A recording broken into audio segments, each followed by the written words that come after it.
हर हर महादेव। स्वागत है आप सबका आपके अपने चैनल योग यात्रा विद नरेश में। आज का वीडियो यम नियम के महत्व पर है।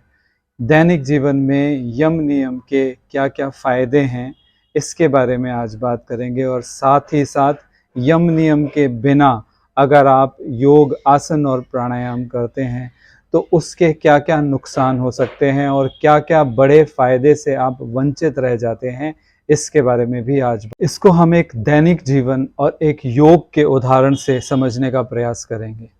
दैनिक जीवन में जैसे मान लीजिए आप जॉब करते हैं और बहुत से लोगों की आदत होती है कि वो सुबह सुबह बिना नहाए ही सिर्फ ड्राई क्लीन करके और डीओ लगाकर जॉब पर निकल जाते हैं। उनकी दैनिक चर्या कैसी होती है कि रात को देर से सोएंगे, सुबह क्योंकि उन्हें नहाना नहीं है तो पूजा पाठ भी नहीं करना है, तो इसलिए वो देर से उठेंगे, टाइम से नहीं उठेंगे और जल्दी जल्दी तैयार होंगे और जल्दी जल्दी से फटाफट जितना भी जैसा भी नाश्ता पेट में ठूसा फटाफट से ऑफिस की तरफ निकल जाएंगे। और रास्ते में क्योंकि वो बहुत जल्दी में हैं तो उनको सभी ऐसा लगेगा कि उनके बीच में रुकावट पैदा कर रहे हैं, उनको देर हो रही है रास्ते में, तो वो बहुत खिन्नता से भरे हुए, बहुत गुस्से से भरे हुए जाएंगे, जिससे कि उनका मन ठीक नहीं होगा और रास्ते में झगड़ा होने की भी संभावना रहेगी। जॉब पर भी जाएंगे तो भी उनका मन उतना प्रसन्न नहीं होगा, उतनी संतुष्टि से वो काम नहीं करेंगे। हालांकि काम करेंगे, सुबह से लेकर शाम तक काम करेंगे, अपनी जॉब को पूरा भी करेंगे और उस जॉब से धन भी अर्जित करेंगे, मगर सुख और शांति ना उस जॉब से मिलेगी ना उस पैसे से मिलेगी। अब दूसरा हम उदाहरण लेते हैं योग का।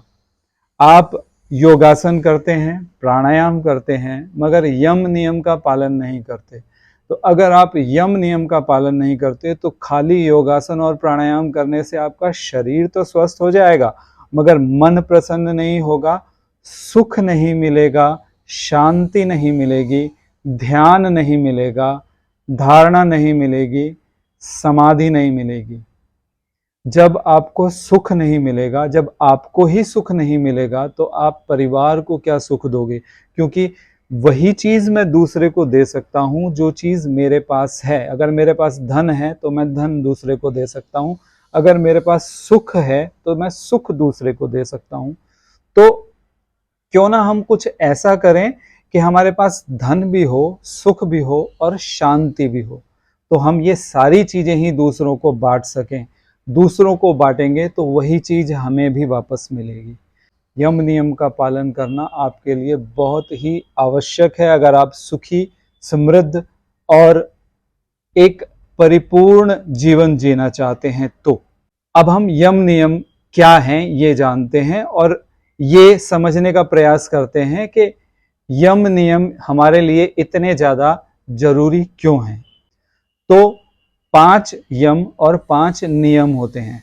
अब इन 5 यमों में क्या आता है वो मैं आपको बताता हूँ, एक साधारण भाषा में समझाने का प्रयास करता हूँ, क्योंकि जब गहराई में हम आगे आने वाले वीडियोस में इनके बारे में बात करेंगे। हर एक यम और हर एक नियम के ऊपर एक एक दो दो वीडियोस बन सकते हैं, इतनी गहराई से हम इन पे बात करेंगे, लेकिन आज मैं आपको एक साधारण भाषा में समझाने का प्रयास करता हूं। तो पहला यम है अहिंसा। ये 5 हैं: अहिंसा, सत्य, अस्तेय, ब्रह्मचर्य और अपरिग्रह। तो पहला यम है अहिंसा।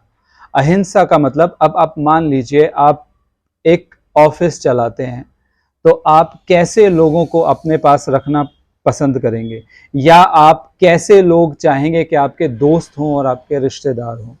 ऐसे ही ना, जो अहिंसक हों, यानी हिंसक प्रवृत्ति के ना हों, बात बात पे जिनको गुस्सा ना आता हो, बात बात पे खिन्न ना हो जाते हो। क्योंकि अगर आपको बात बात पे गुस्सा आता है, आप बहुत ज़्यादा गुस्से में रहते हैं, आप तमतमाए रहते हैं हमेशा, तो आप काम ठीक तरह से नहीं कर सकते, आप रिश्तेदारी, यारी दोस्ती आप ठीक से नहीं निभा सकते। ऐसे आदमी के साथ में बैठना कोई भी पसंद नहीं करेगा। आदमी उसी के साथ निर्वाह करना, बैठना पसंद करता है जो हमेशा प्रसन्न रहे, खिलखिलाता रहे, खुश रहे। तो पहला था अहिंसा। अब अगर अहिंसा का पालन आप करते हैं तो सभी आपके साथ बैठना पसंद करेंगे, सभी आपके साथ इंटरेक्शन करना पसंद करेंगे। दूसरा है सत्य। तो आप कैसा व्यक्ति चाहेंगे कि आपके पास काम करे?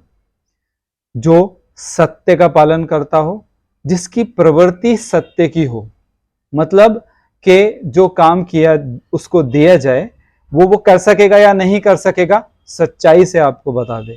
क्या किया क्या नहीं किया, सच्चाई से आपको बता दे, मतलब वो सत्य का पालन करे। सत्य का पालन करने वाले के साथ हर कोई बैठना चाहता है, सत्य का पालन करने वाले की हर कोई इज्जत करता है। इसके बाद तीसरा अस्तेय। अस्तेय मतलब चोरी न करना। तो कैसे आदमी को आप पसंद करेंगे? जो चोरी करता है या जो मन कर्म और वचन से अचौर्य का पालन करता है।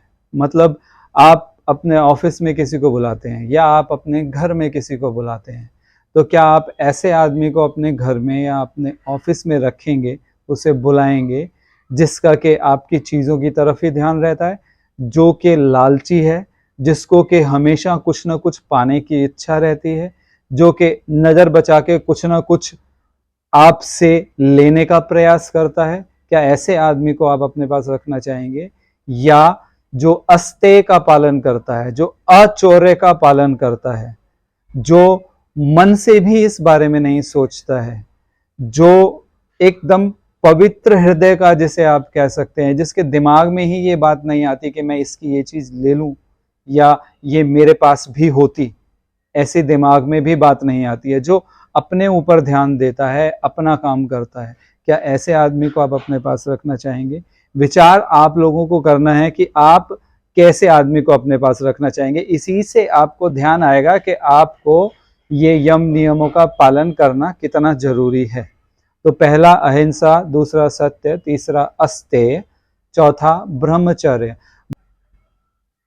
ब्रह्मचर्य पर एक गहन वीडियो हम बाद में बनाएंगे। अभी के लिए आप इतना ही समझ लें कि क्या ऐसे व्यक्ति को आप अपने आसपास भी आने देंगे जिसकी नज़रें ठीक ना हो? ऐसे ही व्यक्तियों के कारण ईवटीजिंग और छेड़खानी की घटनाएं ऑफिसेज में और बहुत सारी जगहों पर होती हैं। तो क्या ऐसे व्यक्ति को आप अपने आसपास आने देंगे? तो ब्रह्मचर्य का पालन करना बहुत आवश्यक है। दैनिक जीवन में भी ये बहुत आवश्यक है। अपरिग्रह। अपरिग्रह का अर्थ है ज्यादा, जरूरत से ज्यादा संचय ना करना। तो ऐसे व्यक्ति को सभी लोग पसंद करेंगे जो लालची नहीं है, जिसमें कि ये भी ले लूं, ये भी ले लूं, ये जोड़ लूं, ये जोड़ लूं, ये कर लूं, वो कर लूं, इतनी इस तरह की इच्छा नहीं है। क्योंकि अगर आप में ज़्यादा लालच होगा, ज़्यादा से ज़्यादा चीज़ें जोड़ने की इच्छा होगी, तो आप भ्रष्टाचार में भी लिप्त हो सकते हैं। क्योंकि आपको हमेशा ज़्यादा से ज़्यादा चाहिए, जितनी आपको ज़रूरत नहीं है उससे ज़्यादा आप संचय करने की कोशिश करते हैं, जोड़ कर रखने की कोशिश करते हैं। तो इसमें बहुत सारी और बुराइयां भी आ जाती हैं। इन पे गहन विचार हम आगे आने वाले वीडियोस में करेंगे। तो क्या ऐसे आदमी को आप अपने पास रखना चाहेंगे? ये तो थे 5 यम। अब नियमों के बारे में बात करते हैं। शौच, संतोष, तप, स्वाध्याय और ईश्वर प्रणिधान। पहला है शौच। शौच का मतलब शरीर की आंतरिक व बाह्य सफाई। तो बाह्य सफाई ठीक से रखता है, साफ सुथरे कपड़े पहनता है, रोज नहाता है, और भीतरी सफाई ठीक रखता है, खान पान ठीक रखता है, भीतरी सफाई उसकी ठीक से होती है तो स्वस्थ भी रहता है, ठीक से अपने काम करता है। तो ऐसे आदमी को सभी पसंद करते हैं। संतोष। संतोष का अर्थ है, इसमें एक कहावत है कि संतोषी सदा सुखी, क्योंकि उसको ज़्यादा का लालच नहीं है। उसको दूसरे की पेमेंट देखकर, उसको दूसरे की इंक्रीमेंट देखकर जलन नहीं होती है। उसको जितना मिल रहा है उसे पता है कि वो इसके लायक ही है, उसने इतना ही काम किया है और वो उसमें ही सुखी रहता है। तो ऐसा भी आदमी सबको पसंद आता है और आप भी चाहेंगे कि ऐसे ही आदमी को आप अपने यहाँ पर रखें, तो स्वयं भी आप वैसे ही बनने का प्रयास करेंगे। तो फिर आता है शौच, संतोष, तप। तप यानी अपना जो भी काम है, जो भी कार्य मिला है उसको मन लगाकर पूरी ईमानदारी के साथ पूरी मेहनत से करें, तो ये है तप। स्वाध्याय यानी अपने बारे में जानना, मैं किस लायक हूँ, मैं क्या कर रहा हूँ, मुझे क्या करना चाहिए, मैंने आज सारा दिन क्या किया, ये स्वाध्याय है। स्वयं के बारे में अध्ययन करना, स्वयं का अध्ययन करने से हमें अपने अंदर की कमियों का पता चलता है और उन्हें सुधारने का, उन्हें सुधरने का मौका मिलता है। ईश्वर प्रणिधान, भगवान पर हमेशा भरोसा करना, अपने से ऊपर क्या है, अपने से ऊपर की सत्ता पर भरोसा करना कि वो हमेशा मेरे साथ है, मुझे सहायता करेगी। इस तरह से जो यम और नियमों का पालन करता है उसका जीवन सुखी हो जाता है, उसका जीवन स्वास्थ्य की ओर बढ़ता है। ऐसे ही मैं ये सारी चीज़ें मैंने इसलिए बताई हैं कि मैंने आपको एग्जाम्पल देने का प्रयास किया कि क्या ऐसे किसी आदमी को आप अपने पास रखने का या ऐसे दोस्त को बनाने का आप प्रयास करेंगे जिसके अंदर ये सारी चीज़ें नहीं हैं बल्कि इनका उल्टा ही है। तो ऐसे ही आप ये समझें कि आपको भी वैसा ही बनना है, क्योंकि दूसरा भी यही सोचता है कि मेरे दोस्त में या मेरे एम्प्लॉय में या मेरे एम्प्लॉयर में ये सारी खूबियाँ हों तो बहुत अच्छा है।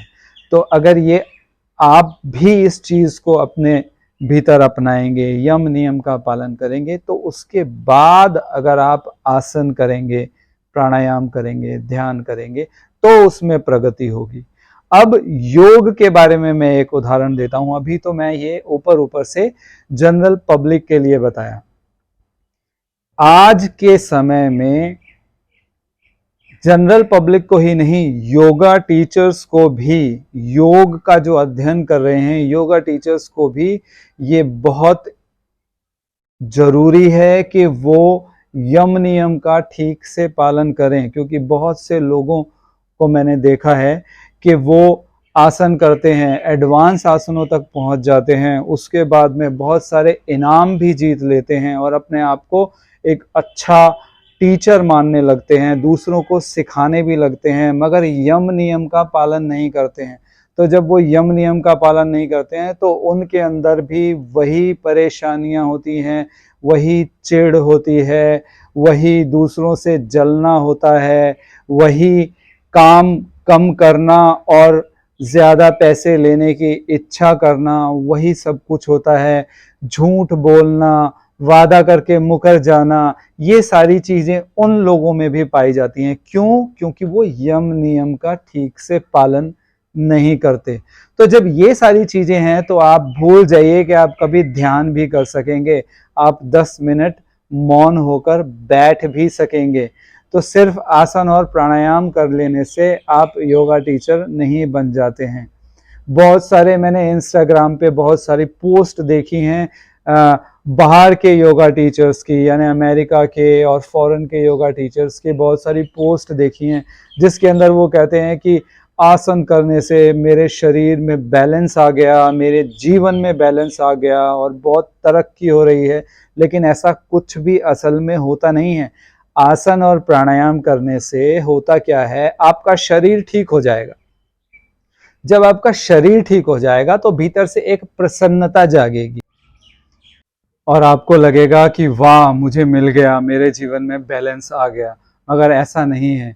2 दिन में ही, कुछ दिन बाद ही जब आपके सामने परेशानियां आएंगी, मुसीबतें आएंगी, क्योंकि जीवन हमेशा एक जैसा नहीं रहता है, तो सब कुछ सामने आ जाएगा कि मिला कुछ नहीं है, वो सिर्फ टाइमली रिलीफ था, थोड़ी सी खुशी थी। इसलिए यम नियमों का पालन जरूर करें, क्योंकि यम नियमों के पालन किए बिना योग संपूर्ण कभी भी नहीं होगा। तो मेरी आपसे प्रार्थना है, यम नियम का जरूर पालन करें। साथ ही साथ मुझे ये भी बताएं कि आपको ये वीडियो कैसा लगा। अगर आपको ये वीडियो अच्छा लगा हो तो मेरे चैनल को ज़रूर सब्सक्राइब करें, दूसरे लोगों को शेयर करें, इस वीडियो को लाइक भी करें ताकि ज़्यादा से ज़्यादा लोगों तक ये वीडियो पहुंच सके, और बेल आइकन को भी दबा दें ताकि अगला वीडियो जब भी आए सबसे पहले आप लोगों तक वो पहुंच जाए। अगले वीडियो में मिलते हैं, तब तक के लिए नमस्कार।